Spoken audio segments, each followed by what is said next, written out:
Welcome to the Collaborative Approach in Education. We're excited to have our first guest speaker today, Luke Halcro.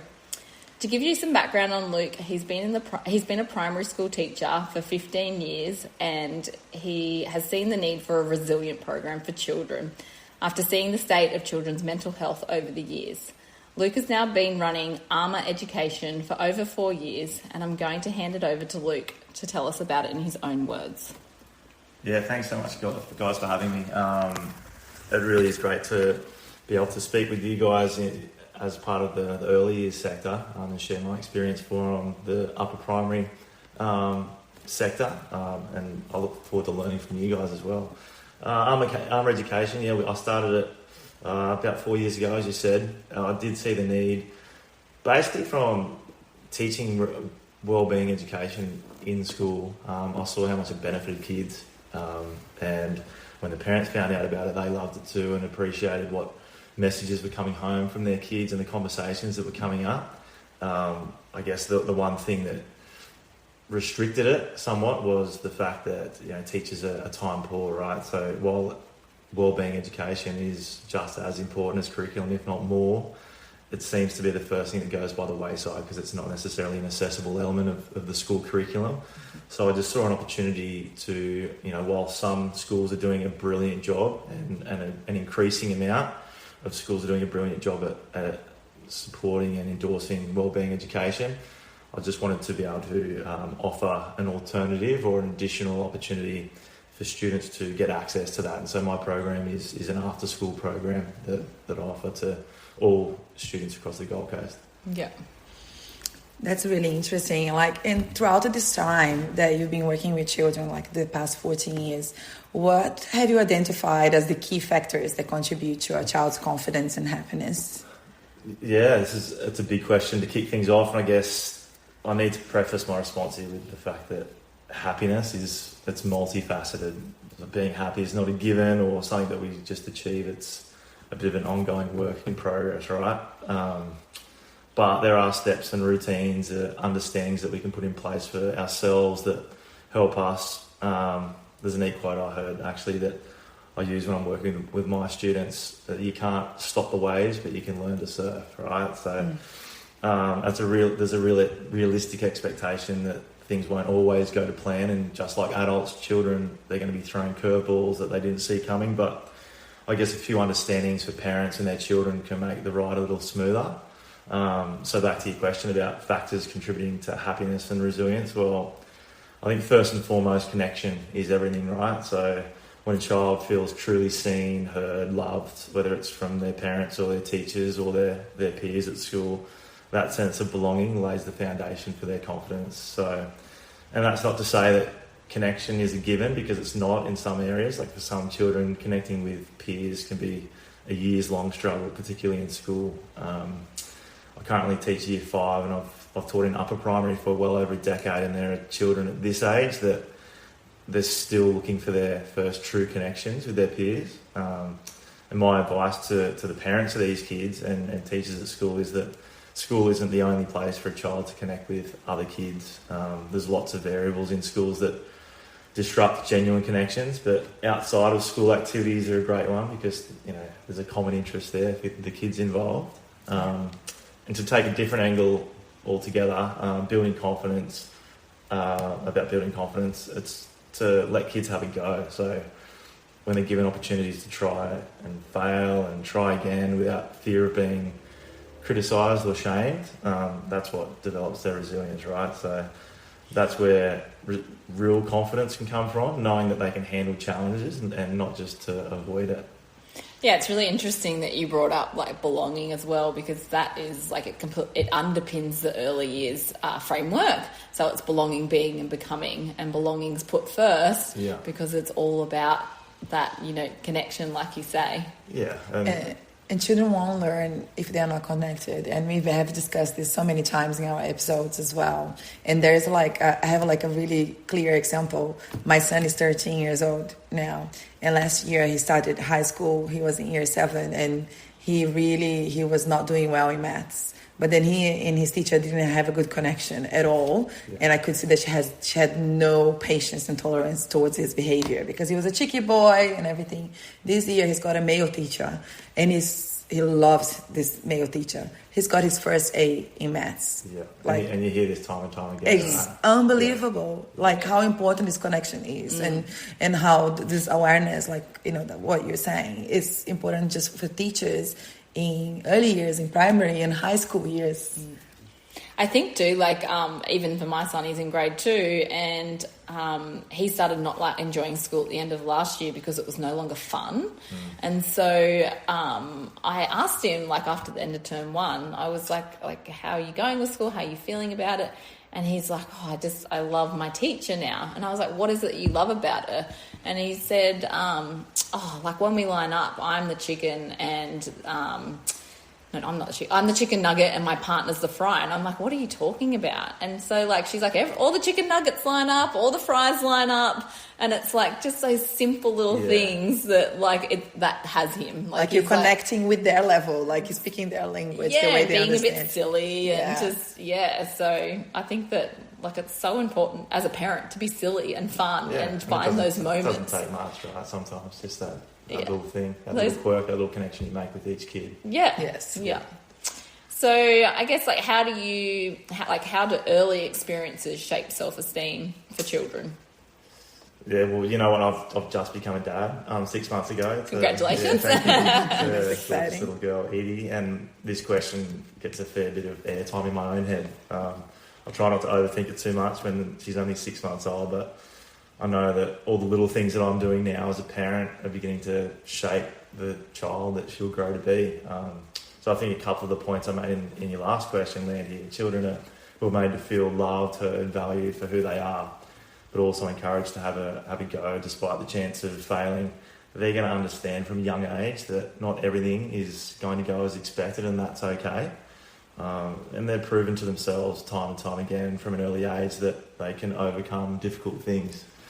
And of course, these teachings are going to be challenged when they start school and the pressure of fitting in becomes a thing, and you remind them, you know, what they know, and it will happen again when they hit adolescence. And even though they were pretty sure that, you know, where they belonged beforehand, their irrational thoughts take over, and it's a work in progress. But I think when you can establish and ingrain those foundational lessons in the early years, the permission to be themselves and to have a go at things and expect that failure is a byproduct of this, and that's okay, then at least you'll always have a reference point to go back to with them, you know, from preschool all the way through to when they're adults, essentially.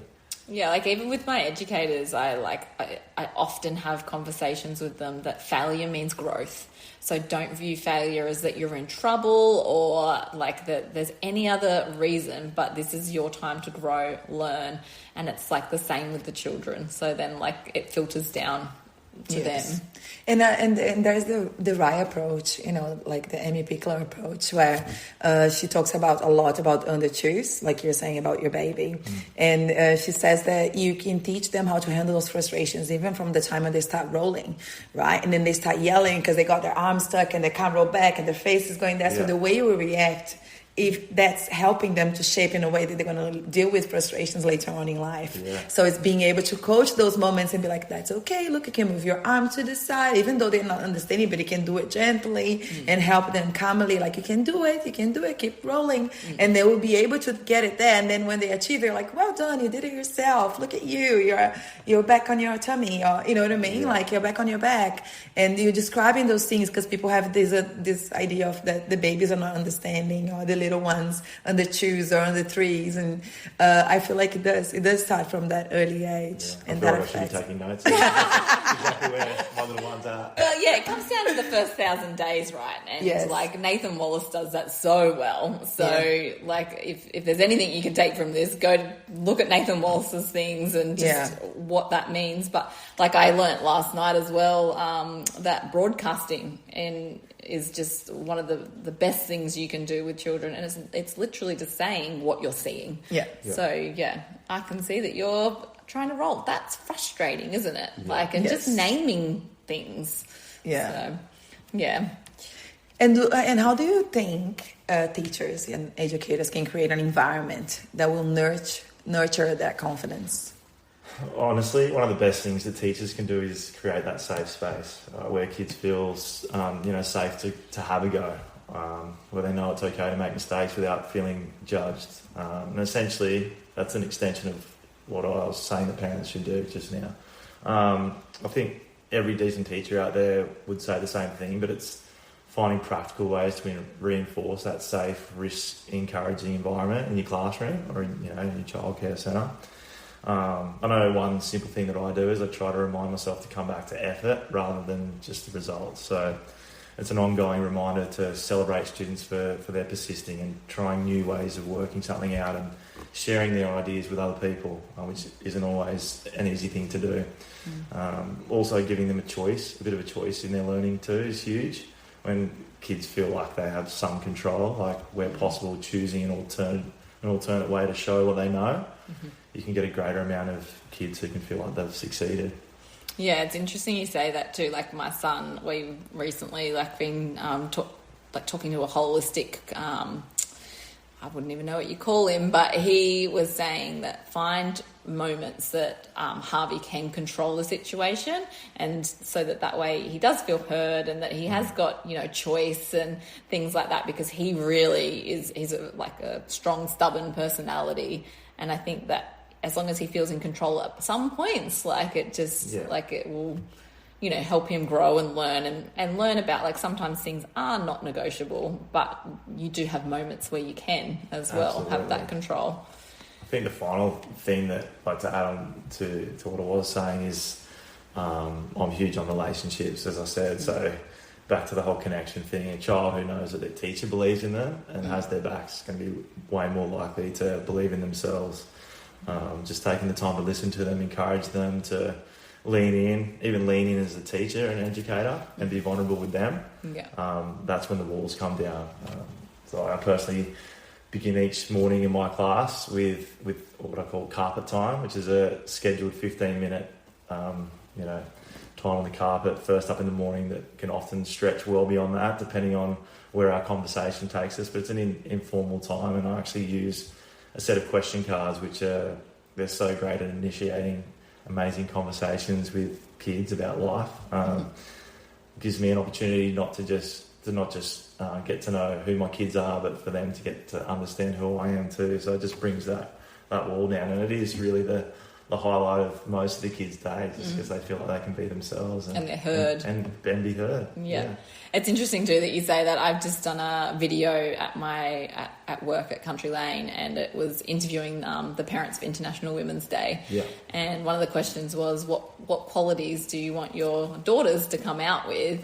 And it was resilience, kind, to have empowerment and to do anything that they can, have that confidence. And then I interviewed the children and what their perception was, and it was just so I didn't give them any I didn't tell them what it was about beforehand, and some of the responses I was getting from the children just were mind blowing. So cute, but that girls need to come together. And I was like, oh, this is a 4-year-old giving this response. And when I asked about what is it, how does your mum help you feel brave, one of the girls answered with her voice. And I was just like, this is just so, I thought it was... And you find out so much about your kids too. Yeah. Yes. When you have those slightly left of centre conversations that aren't your typical classroom conversations, then you surprise and this is an approach that you can use, in early childhood as well. Because then we do, when you stop to listen and having those conversations with them, then that's how you learn how they communicate, and usually you can tell how they learn as well, and then you'll be able to then you know what to expect from each one of them by their answers, by even their approaches, the way they speak to you. Kind of he's a bit more shy, so I might have say if I'm doing an activity on the mat, when I'm asking questions and expecting people to answer me, maybe I'll have to ask the same questions in a private moment because he's not really comfortable with that. It also highlights who's not had a great start to the day. Yes. You soon catches your radar who's a bit off, because they might be a bit reserved or not want to share when they normally do. So And they start oversharing as well. Yeah, yeah, we know everything about you. I remember when I taught grade 2, actually, quite a few years ago, all the parents were like paranoid about what the kids would come to school and tell. Because you know everything. Yeah. So what are some simple daily practices that can help children develop a positive self-image? Well, carpet time and question cards are a great start. Yeah. No, in all seriousness, I think the reason why the carpet time is so effective and loved by the kids is because they feel seen and heard, as I keep going on about. So if parents and teachers can make the time to have their children or students feel seen and heard, that goes such a long way. I think it's particularly challenging, but super important that despite the busy lives that we all live, that we still make that time for those one-on-one check-ins and conversations, that, you know, we make space and time for finding out how the child's travelling, and it offers a chance to give them feedback as well, or advice on things that they're going through, and just as importantly, and to have a laugh with them. So laughter and fun also goes a long way in these conversations. Yeah, most definitely. I think it goes to when you say that is see them, that they feel seen and valued. It's just like, I think when you treat them as equals, isn't it? Because sometimes as adults we tend to treat the children as they are less than us, or they are younger, so they don't know. You know, so you're not going to have those conversations. So sometimes we have adults that are not interested in how they're doing because they're children. They're having a lovely life. They don't have to pay the bills. Yeah. You know, they don't have to have all the stress that we have. So I feel like once you change those lenses and you are able to see them as equal as you can have those conversations, and they will feel like they're being treated as seen the same way. Yeah.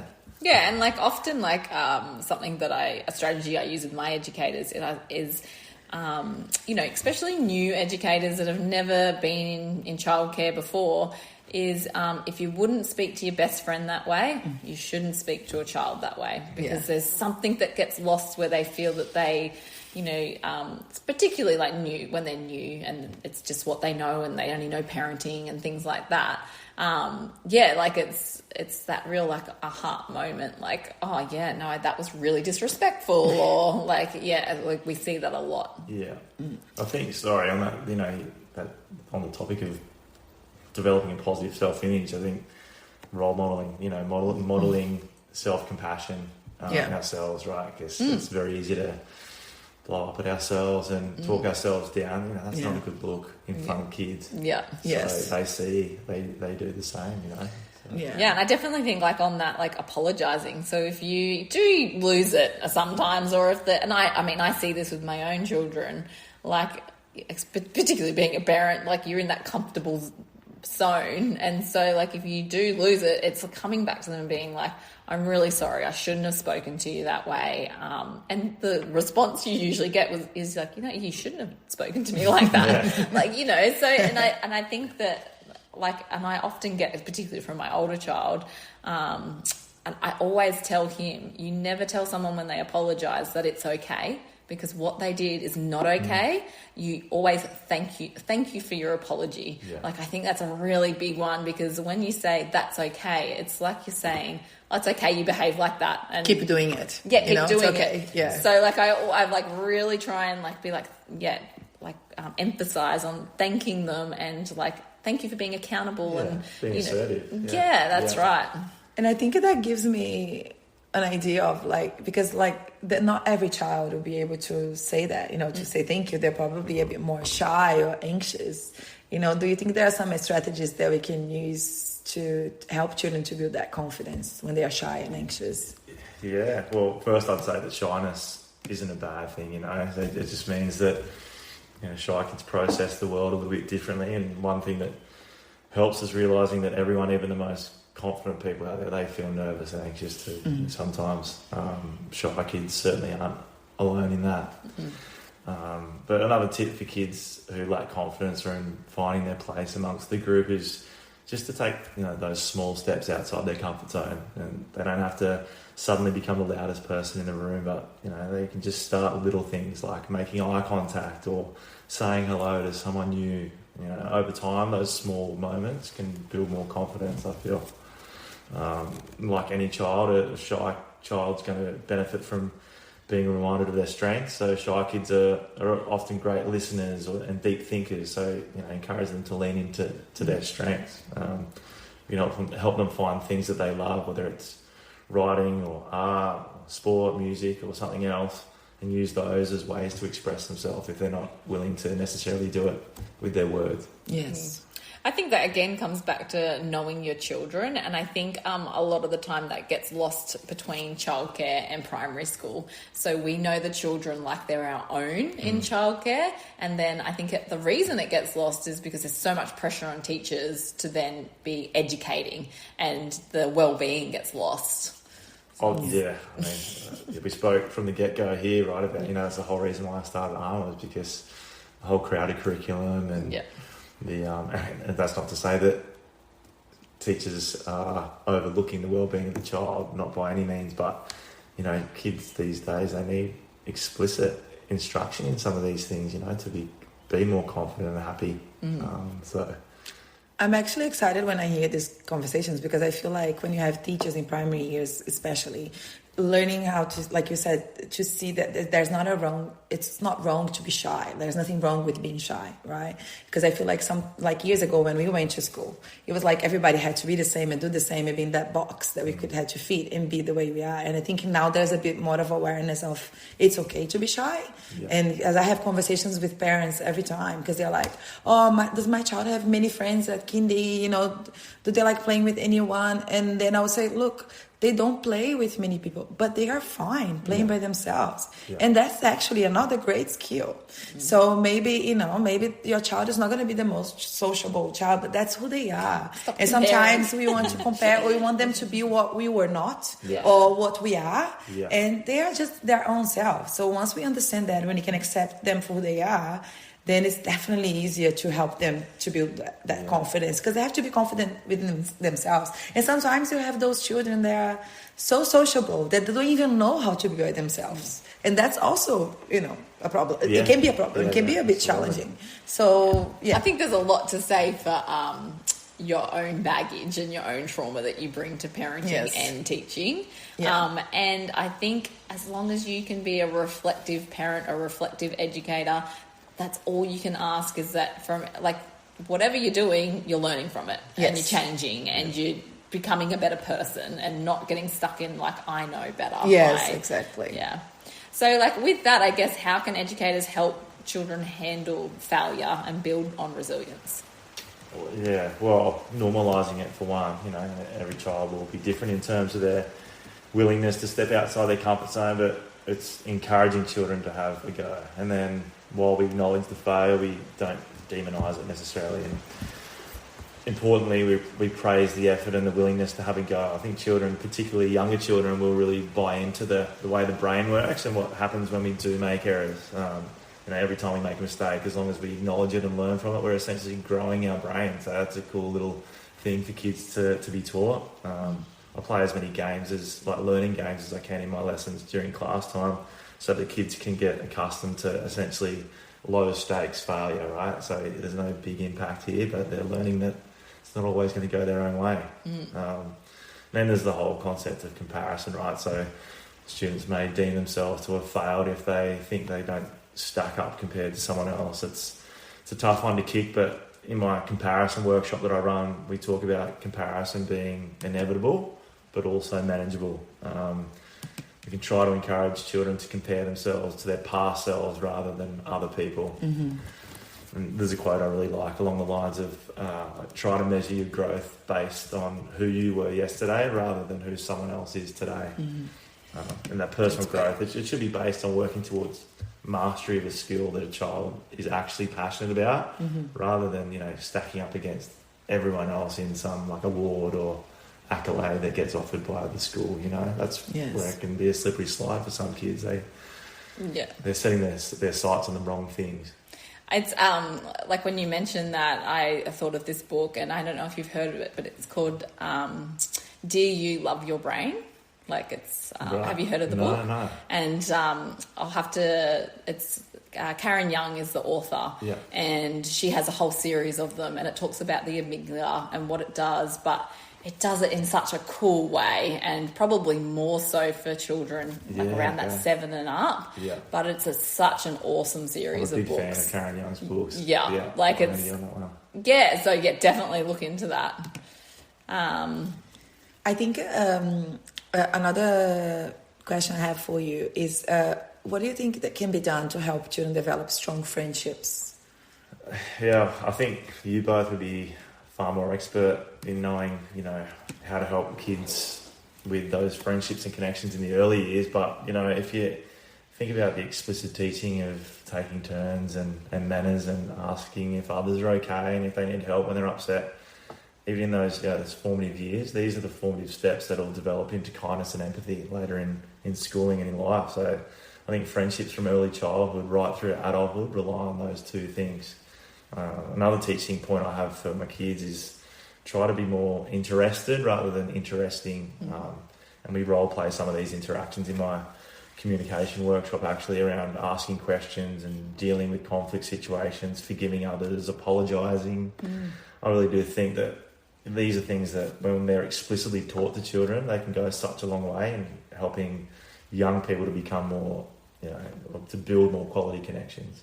It reminds me of the movie Leo, where the girl talks too much, and he's like, his advice was stop talking so much and listen, but don't just listen, actively listen. Don't listen to respond. I thought, what a cool message, for a movie. You sit with it. You sit, amongst a group of kids eating their lunch at school, like in primary school setting, for example. You see it all the time. Kids are just talking over the top of one another, and in my workshop we discuss that and unpack it a little bit, and it makes the kids feel average when they're just even their best friends are talking over them. And so I say, look, these small things can become a superpower, right? You actually take time to listen and ask a question of someone. It automatically makes them feel important and valued as a friend, and so you become valued yourself as someone in the friendship group who actually cares and is kind and empathetic. So it's like that ego, isn't it? That ego coming out. Yeah, I did a project in my classroom last year after reading that book, Who Filled My Bucket? I don't know if you read that before. So then we had a jar, and we discussed with the children prior to that, because this whole book is all about kindness and how to be respectful and kind to other people. And we talked about what kindness looked like and what are the actions they could have in the classroom at kindy that would be kind, and what would be like when someone was dipping into a bucket, what it looked like, and when someone was filling a bucket, what it looks like. So then they had to come on the mat time, the carpet time, and then we would discuss who can share me something that someone did to yourself that filled your bucket, or that you saw someone doing to somebody else. So it wasn't about them doing it, because then that would be they would be doing things just so they could put the pom-pom in the jar. And then at the end, when the jar was full, they decided beforehand that they would have a disco party or something. So we would have a disco, celebrate that achievement. And it was so great, because the children were actually noticing, they're like, actually today I was myself in the sandpit, and Johnny came and asked me if I wanted to play with him. And I said, how did that make you feel? And then he said, I felt happy. What about you, Johnny? How did that make you feel? I felt happy because I was helping him. And there was a whole discussion about these things, but these were all small actions that just we were doing at kindy, but then they went home. And apparently these parents came to tell me that mom was talking to dad, but she was just speaking a little bit louder. She was not yelling at him, but she was a bit like, oh my gosh, she was saying something. And then the child turned around and said, Mom, you're dipping into dad's bucket. So it takes into all the context in their life. So what you do in the classroom will go there. It reminds me of something that I heard Michelle Mitchell say, and it was stop asking children what they want to be when they grow up and ask them what do they have to give. And I was like, that just really hit the spot. It's these expectations of having to know what they want to be when they're 5 years old or even younger. It's more about giving, and how do you give back to your community and your friendships and your relationships. And Ben Crow, who is a big mentor of mine, he talks about the human being versus the human doing. We get caught up in everything we can do and what we've done, as opposed to focusing on who we can be to others. So. Yeah, definitely. And I guess that goes into the next question of how can we support children who struggle with peer relationships?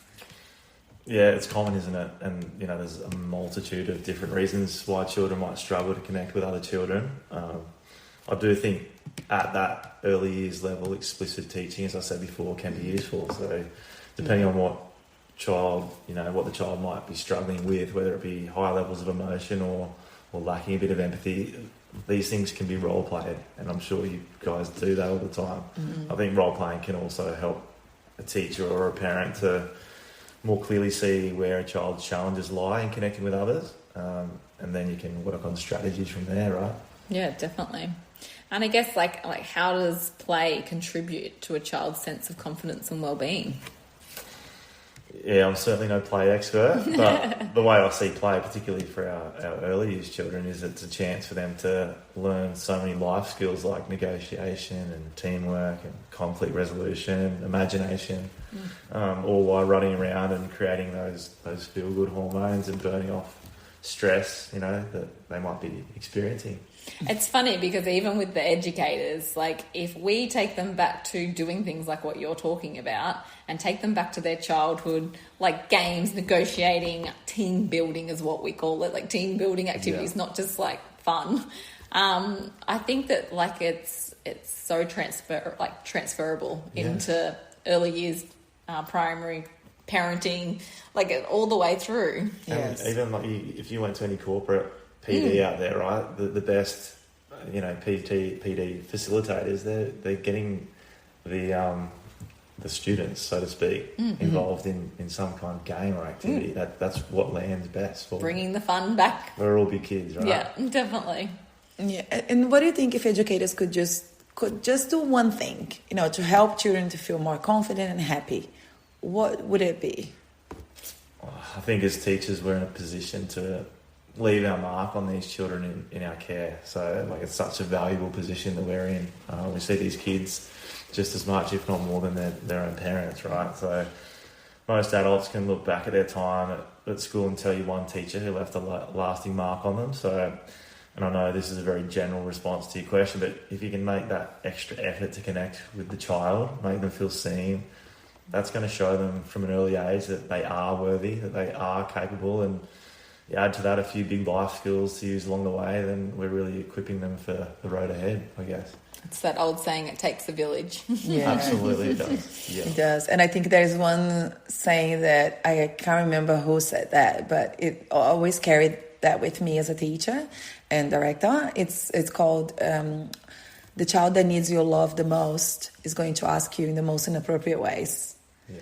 So I love that. That just brings me down kind of, to earth when they are misbehaving, would say, or they're having a challenging behavior in the class and you're like losing your cool.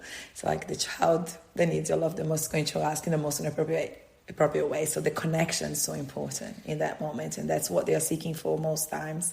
Because like you said, they spend more time with us than they do at home just because, people are working and then they get home, it's dinner time and then it's bedtime and that's it.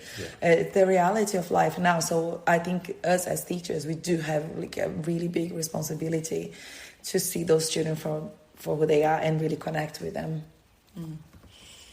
Thank you so much for joining us at the Collaborative Approach in Education. We appreciate you donating your time so that we can, spread this message of making sure that we have well-being, resilience at the forefront of what we do.